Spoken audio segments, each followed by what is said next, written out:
ಇಲ್ಲದ ಕಾಲದಲ್ಲಿ ನಾನು ಮಾಡಿದ ಸಾಹಸಕ್ಕೆ ನಡೆಸಿಕೊಟ್ಟಿದ್ದೀರಾ? ಹೌದು, ಕೊಟ್ಟಿದ್ದೇನು. ಅದು ನನ್ನ ತಪ್ಪಲ್ಲ. ಸಮಯ ಬಂದಾಗ ಕೇಳುವೆಂದು ಹೇಳಿದೆಯಲ್ಲ, ಕೇಳಲಿಲ್ಲ, ನಾನು ನಡೆಸಲಿಲ್ಲ. ಆ ಕಾರ್ಯವು ನೆರವೇರಲಿಲ್ಲ. ಹಾಗಾದ್ರೆ ಆ ವರಗಳನ್ನು ಈಗ ನೆರವೇರಿಸಿಕೊಡಿ ಪ್ರಿಯ. ಈಗ ಇಷ್ಟಕ್ಕೆಲ್ಲ ಈ ಕೋಪ, ಈ ಮೌನ, ಮಹಾದೇವಿ ಮಹಾದೇವಿ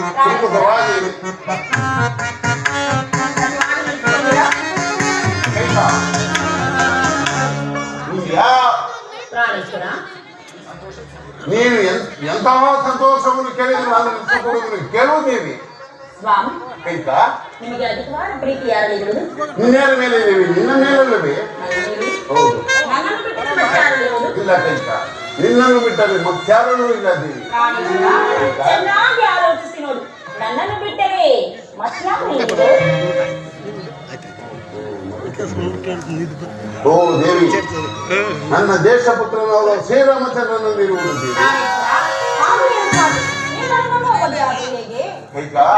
ಅದು ಹಾಗಲ್ಲ. ನಿನ್ನಲ್ಲಿರುವುದು ಪತ್ನಿ ಪ್ರೇಮ, ರಾಮಚಂದ್ರನಲ್ಲಿರುವುದು ಪುತ್ರ ಪ್ರೇಮ. ಹಾಗಾದ್ರೆ ಶ್ರೀರಾಮಚಂದ್ರನ ಸಾಕ್ಷಿಯಾಗಿ ನಡೆಸಿಕೊಡುತ್ತೇನೆ ಎಂದು ಭಾಷೆಯನ್ನು ಕೊಟ್ಟರೆ ಅನಂತರ ನನ್ನ ವರಗಳನ್ನು ಕೇಳುತ್ತೇನೆ ಪ್ರಿಯ. ಈಗ ಇಷ್ಟಕ್ಕೆಲ್ಲ ದೀಕ್ಷಾಬದ್ಧನಾಗಿ ಕೊಡ್ತೇವೆ ರಾಮಚಂದ್ರನ ಮೇಲೆ ಆಣೆಡಬೇಕೇ ದೇವಿ. ಬೇಡ, ಇದನ್ನು ಬಿಟ್ಟು ಏನಾದರೂ ಕೇಳಿಕೊಳ್ತೇವೆ. ಪ್ರಾಣೇಶ್ವರ, ಆ ನಡೆದಿದ್ದರೆ ನಾನು ಕೇಳ್ತಕೊಳ್ಳಲ್ಲ. ಏನು ಇಂದು ನನ್ನ ಮಾತಿಗೆ ವಿರೋಧವನ್ನು ಆಚರಿಸದ ನನ್ನ ಪ್ರಿಯ ಪತ್ನಿಯಾದ ಕೈಕೆಯು ಇಷ್ಟೊಂದು ಹಠ ಮಾಡುತ್ತಿರುವುದಲ್ಲ.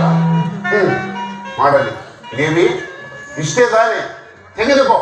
ಶ್ರೀರಾಮಚಂದ್ರನ ಸಾಕ್ಷಿಯಾಗಿ ನಡೆಸಿಕೊಡುವನು. ನನ್ನ ಮನಸ್ಸಿಗೆ ಸಂತೋಷವಾಯಿತು. ಕೇಳಲೇ? ಕೇಳು ದೇವಿ.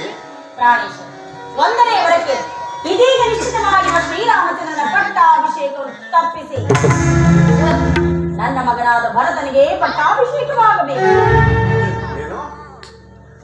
ನಿಶ್ಚಯವಾಗಿರುವ ರಾಮಚಂದ್ರನ ಪಟ್ಟಾಭಿಷೇಕವನ್ನು ತಪ್ಪಿಸಿ ನಿನ್ನ ಮಗನಾದ ಭರತನಿಗೆ ಕಟ್ಟಬೇಕೆ? ಹೌದು ಸ್ವಾಮಿ. ಇಲ್ಲ ಇಲ್ಲ ದೇವಿ, ಇಂದಿಗೂ ಸಾಧ್ಯವಿಲ್ಲ. ನೀನು ಅಂತಹ ಅಸೂಯೆ ಪರಳುವಲ್ಲ, ಕಠೋರ ಮನಸ್ಕೊಳ್ಳುವಲ್ಲ. ನನ್ನನ್ನು ಪರೀಕ್ಷಿಸಲು ಹಾಡುತ್ತಿರುವ ಮಾತುಗಳೆಲ್ಲವೇ ದೇವಿ.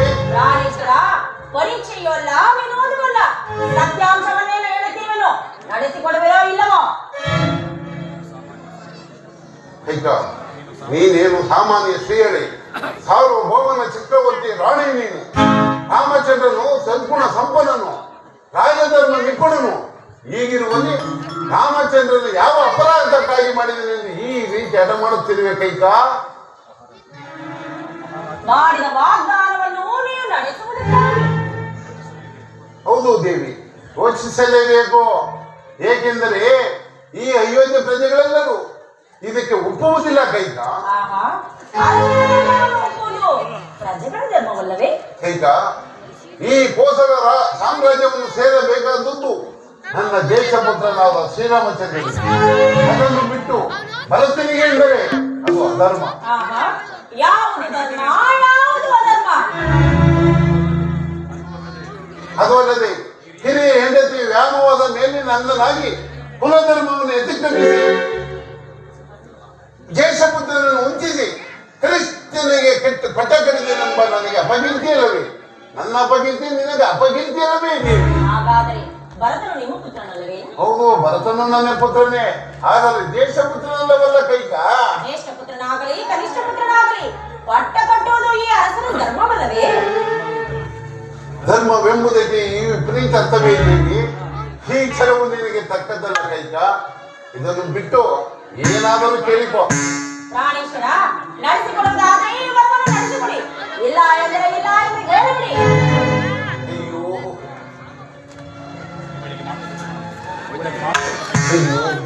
ಇವರಿಗೆ ಮಾತು ಕೊಟ್ಟಿದ್ದಲ್ಲ, ನಾನು ಅದೆಂತ ಅಧರ್ಮ ಸಂಕಟಕ್ಕೆ ಸಿಲುಕಿದ್ದೇನೆ ರಾಮ. ಹಾಗಾದ್ರೆ ಕೈಕ, ಇನ್ನು ಮುಂದಿನ ವರ ಕೇಳಿ. ಎರಡನೇ ವರ, ಶ್ರೀರಾಮಚಂದ್ರನು 14 ವರ್ಷಗಳ ಕಾಲ ಬ್ರಾಹ್ಮಣಿಯನ್ನುಟ್ಟು ಜಟಾವರ್ಕಲಧಾರಿಯಾಗಿ ಪ್ರವೇಶವನ್ನು ಮಾಡದೆ ಗಟ್ಟಿಯಿಂದ ಅರಣ್ಯ ವನವಾಸಕ್ಕೆ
ಋಷಿಯಾದ ರಾಮಚಂದ್ರನನ್ನು 14 ವರ್ಷ ವನವಾಸಕ್ಕೆ ಹೋಗು ಎಂದು ಹೇಳುತ್ತಿರುವ ಕೈಗ.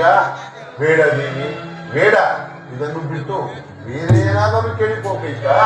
ಪ್ರಾಣೇಶ್ವರ, ನನಗೆ ಯಾವ ವರಗಳೂ ಬೇಡ. ಭರತನಿಗೆ ಪಟ್ಟಾಭಿಷೇಕವಾಗಬೇಕು, ರಾಮನ 14 ವರ್ಷ ವನವಾಸಕ್ಕೆ ಹೋಗಬೇಕು. ಕೈಗ, ಈ ಕೆಲವು ನಿನಗೆ ತಕ್ಕದ್ದಲ್ಲ. ಇದನ್ನು ಬಿಟ್ಟು ಬೇರೆ ಏನಾದರೂ ಕೇಳಿಕೊಂಡೇವಿ.